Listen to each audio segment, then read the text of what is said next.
আসসালামু আলাইকুম। চলে আসলাম জ্যোতি হেলথ অ্যান্ড বিউটির আজকে বিশেষ পর্বে।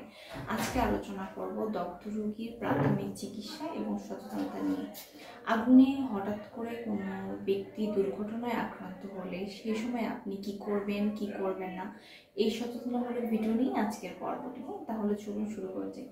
যেখানে আগুন ধরবে আপনার প্রথমেই হচ্ছে আপনি আগুনটা নেভাবেন।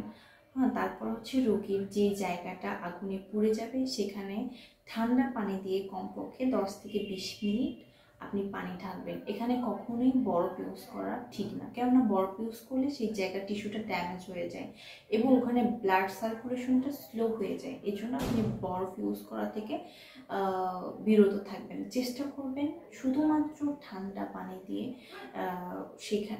সেই স্থানটাতে ঢালতে। যদি ঠান্ডা পানি হাতের কাছে না পান আপনারা দুধও ইউজ করতে পারেন, তবে দুধের থেকে সব থেকে ভালো ঠান্ডা পানিটা ইউজ করা। এরপরে আপনি হচ্ছে ওইখানে কখনোই আক্রান্ত স্থানে কখনো মলম, তেল, ডিম বা ডিমের কুসুম এসব কিছুই লাগাবেন না ডাক্তারের পরামর্শ ছাড়া। যদি হচ্ছে রোগীর খুব ব্যথা করে তখন সঙ্গে সঙ্গে হাসপাতালে নিয়ে যাওয়ার আগে 1টা বা 2টা প্যারাসিটামল খাওয়াতে পারেন।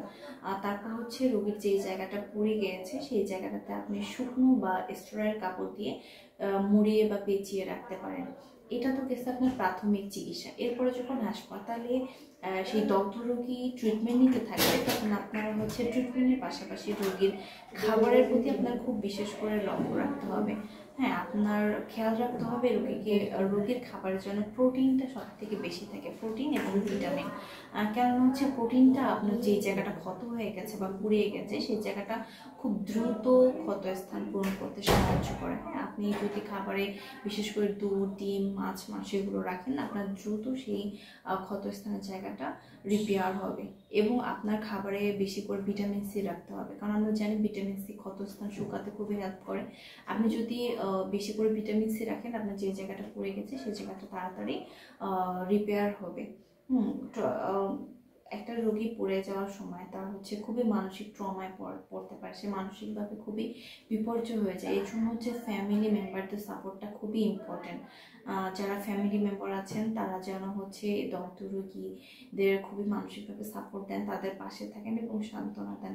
কারণ তাদের তো মেন্টাল হেলথ ভালো না থাকলে তার ফিজিক্যাল হেলথের ট্রিটমেন্টটা খুব দ্রুত সফল হবে না। এই জন্য তাকে মেন্টালভাবে স্ট্রং রাখতে হবে যেন হচ্ছে সে রিপেয়ার হবে, সুস্থ হবে।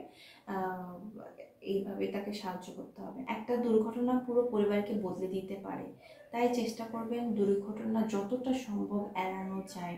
যেখানে এরকম ঝুঁকি আছে সেই জায়গাগুলোতে আপনারা হচ্ছে কম যাবেন। যদি কারেন্টের কোনো ত্রুটি থাকে সেটা আপনি ঠিক করে নেবেন, গ্যাস সিলিন্ডারের কোনো সমস্যা আছে কিনা সেগুলো ঠিক করে নেবেন। তারপরেও যদি এরকম দুর্ঘটনার কবলে কেউ পড়ে যান সাথে সাথে যে প্রাথমিক চিকিৎসাটার কথা বললাম সেই প্রাথমিক চিকিৎসাটা দেবেন এবং সঙ্গে সঙ্গে নিকটস্থ হাসপাতালে নিয়ে তার ট্রিটমেন্ট শুরু করবেন।